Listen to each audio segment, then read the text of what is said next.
Brandon Powell, and this is why it matters. And today I wanted to talk to you about what happened on July 26, 1908, when the FBI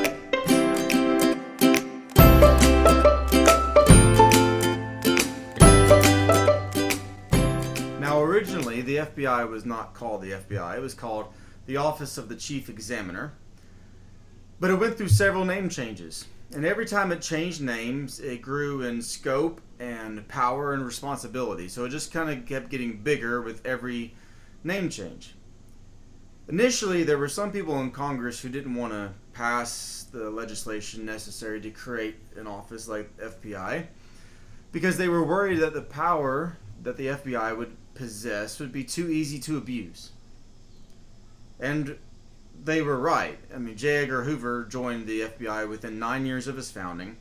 And at the 9-year mark, so from 1908 to 1917, 9 years, in 1917 they were investigating American citizens and immigrants, especially immigrants, under the Alien and Sedition Act, with the goal of rooting out spies for the Central Power in World War I.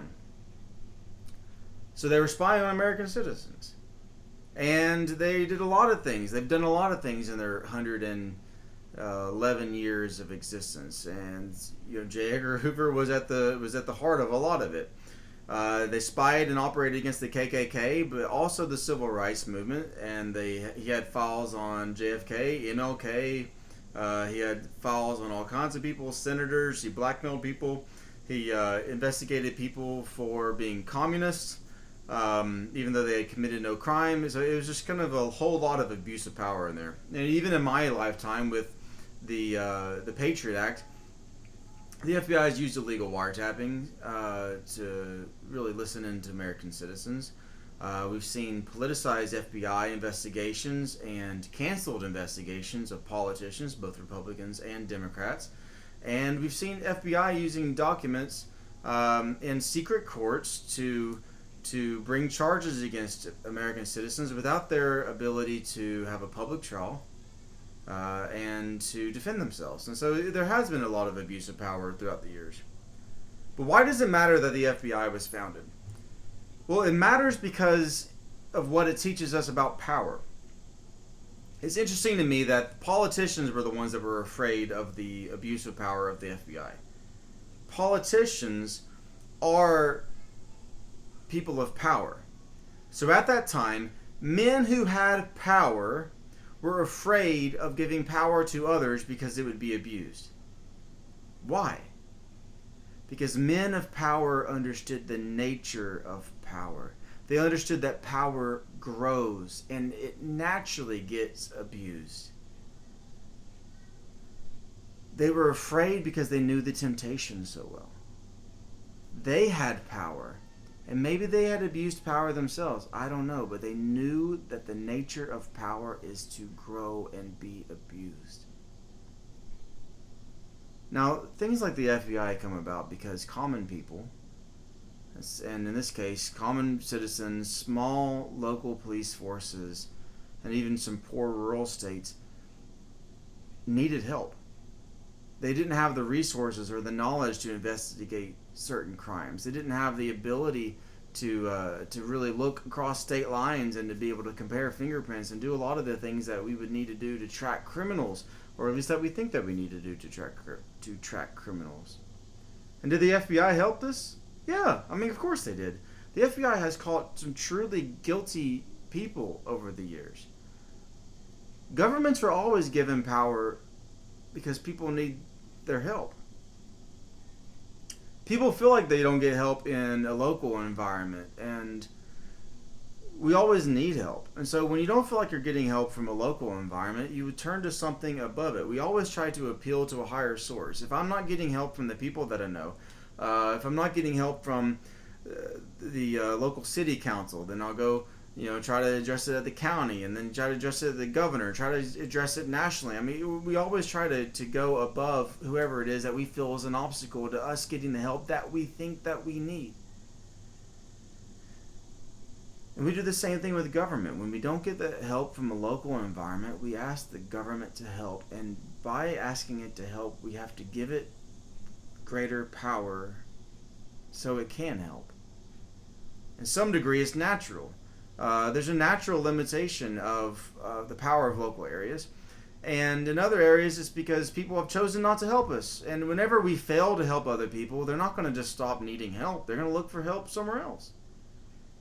And sometimes that means they'll take power away from us. They'll take resources away from us. And sometimes we would have been better off if we had just helped them to begin with, instead of having the government take more of our taxes or more of our power.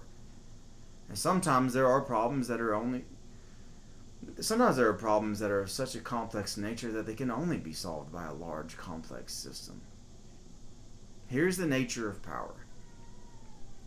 We give power because we want help and solutions.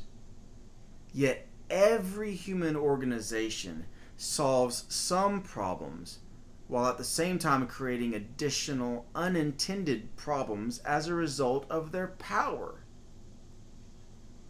And this is what happens to us when we have other people that have power over us. We are inspired towards anger. When we feel powerless, when we feel helpless, we get angry. So we give power over to government, and then we feel even more powerless, and then we get angry. Now, what does the Bible tell us about power? First of all, 2 Timothy 1-3 says, "First of all, then, I urge that supplications, prayers, intercessions, and thanksgivings be made for everyone, for kings and all who are in high positions, so that we may lead a quiet and peaceable life in all godliness and dignity. This is right and acceptable in the sight of God our Savior." So our first reaction is to get angry, to agitate, to aggravate, to groan, and to complain. But we need to pray for our leaders. It's disgusting to me how many people criticize President Obama first, or President Trump first, and then pray for them second, if they ever pray for them at all.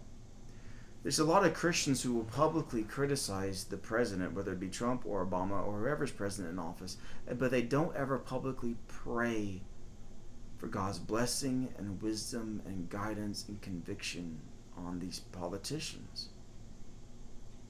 We should always start off by first praying for the people that are in power around us, whether it be the president or our priest or pastor or our boss at work.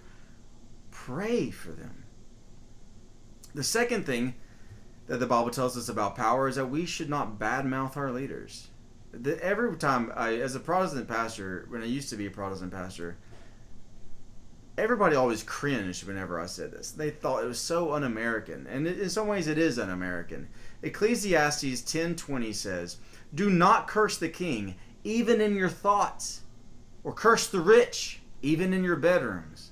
For a bird of the air may carry your voice, or some winged creature tell the matter." So what it's saying is, don't even think evil thoughts. Don't even think bad thoughts about your leaders, because you don't have any clue about the problems it'll create, the damage that can be done, even when you think that you're doing it in a safe environment. Now you might say, well, I have a right to curse my leaders. I have a right. Yeah, but just because you have a right to do something doesn't mean that God's not going to judge you for it, because it's not a right God gave you. It's a right that governments have given you, or a right that people have declared that you have, the right to free speech, for example. But I mean, just take free speech. You might have the right to go tell your boss that he's an idiot, but you're an idiot if you do that, because you're going to get fired. Just because you have the right to do something doesn't mean that you should, or that you won't be held to account for using that right. The third thing that we need to be thinking of in terms of what the Bible teaches us about power is to be careful who you give power to. If you give power to the government will someday abuse that power. But if you give power to God, will He abuse it? Would Jesus, who willingly endured torture and humiliation and death for you, would He abuse any power that He has? Would a God who loves you beyond what any human can, would He abuse the power that He has? Would He abuse the control that you are giving back to Him? Sometimes we should seek God. Actually, I think maybe all the time we should seek God for solutions before we give power to humanity. Sometimes God's solutions are miracles. Sometimes His solution is to purify us through suffering. Sometimes His solution might be to use government to help us. Sometimes His solution might be to tell me that I'm focusing on the wrong thing. But I would rather give control of my life over to one who has my best interest at heart than a government who doesn't care about me. I'd rather give control of my life over to a God who sacrificed Himself for me than for a government who asks me to sacrifice more and more for it. Life is not perfect.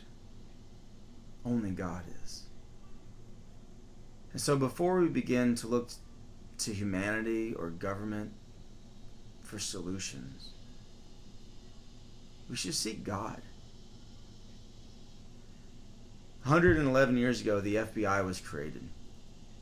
It's shown us the best and the worst of humanity. It has helped us in immense ways and caused immense problems in other ways, as every government program will do.